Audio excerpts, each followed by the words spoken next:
नेताजी सुभाष चंद्र बोस की मौत का सबसे बड़ा सच दुनिया के सामने। प्लेन क्रैश में नहीं हुई थी सुभाष चंद्र बोस जी की मौत।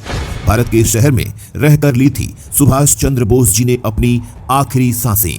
असम के आत्महत्या वाले गांव की सालों तक जांच करके वैज्ञानिक भी हो चुके हैं हैरान। भारत ही नहीं बल्कि अमेरिका तक के वैज्ञानिक असम के इस भूतिया गांव की कर रहे हैं जांच।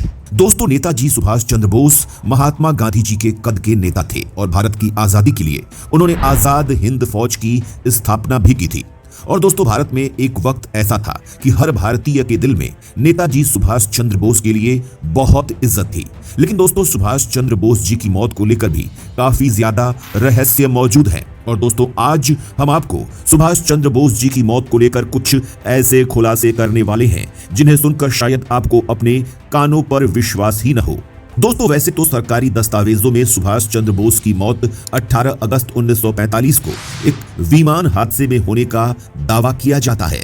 लेकिन दोस्तों, आप, मैं और पूरी दुनिया जानती है कि उस वक्त प्लेन हादसे में सुभाष चंद्र बोस की मौत हो गई थी। इसका कोई भी सबूत मौजूद नहीं है, बल्कि इससे उल्टे काफी सबूत मौजूद हैं जो इस बात को साबित करते हैं कि सुभाष चंद्र बोस की मौत उस प्लेन हादसे में नहीं हुई थी, बल्कि वो उसके बाद भी सालों तक भारत में ही रहे थे। और दोस्तों, इन सबूतों में सबसे बड़ा सबूत है सुभाष चंद्र की मौत से जुड़ी 37 फाइलें जिन्हें सरकार ने सार्वजनिक किया था और जिसमें साफ साफ कहा गया था कि इस बात की काफी ज्यादा संभावना है कि सुभाष चंद्र बोस की मौत उस वक्त नहीं हुई थी। और दोस्तों, यहाँ तक खबर आई थी कि नेहरू ने सुभाष चंद्र बोस की फैमिली की जासूसी भी कई सालों तक करवाई थी, क्योंकि उन्हें शक था कि सुभाष चंद्र बोस मरे नहीं हैं बल्कि अभी भी भारत में ही मौजूद हैं। और दोस्तों, इसके अलावा भी भारत में ही कई लोगों ने यह दावा किया था कि उन्होंने न सिर्फ सुभाष चंद्र बोस जी को देखा है बल्कि उनसे मुलाकात भी की है। और दोस्तों, यह चीज अपने आप में इतनी ज्यादा पक्की थी कि दुनिया भर के लोगों को इस बात को मानना ही पड़ा था कि सुभाष चंद्र बोस जी की मौत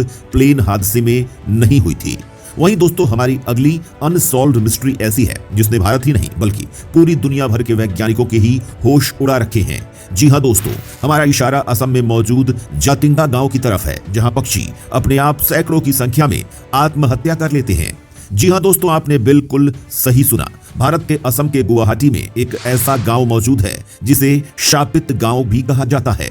कई लोगों का तो यहां तक कहना है कि इस गांव में शैतान का बसेरा है और इसीलिए इस गांव में सैकड़ों की संख्या में एक साथ पक्षी आत्महत्या कर लेते हैं। और दोस्तों, हम आपको ये भी बता दें कि ऐसा साल में बस 2-3 महीने के अंदर ही होता है।